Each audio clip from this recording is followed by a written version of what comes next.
Welcome to Man Does Tech, where I solve the problems you didn't even know you had.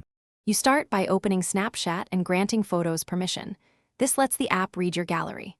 Once done, tap the small preview square to enter memories, then switch to the camera roll tab to view gallery images. You need to pick an image now.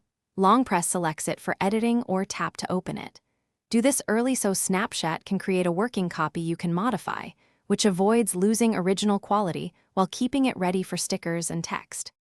You'll now edit the chosen gallery picture inside Snapchat to make it look native.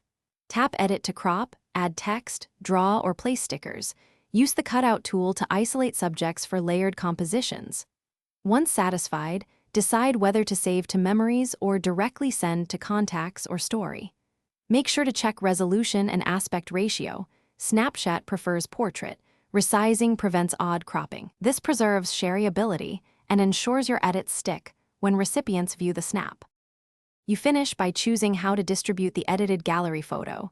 Send to friends, post to My Story, or save back to camera roll and memories for later use. Once sent, Snapchat compresses for delivery. Saving a copy first keeps an original quality file. If import fails, make sure photos permission is enabled in settings, restart the app, and clear cache. If problems persist, reinstall Snapchat. That combination fixes most errors and gets you back to sharing quickly. Thanks for watching. If you found this helpful, don't forget to like and subscribe.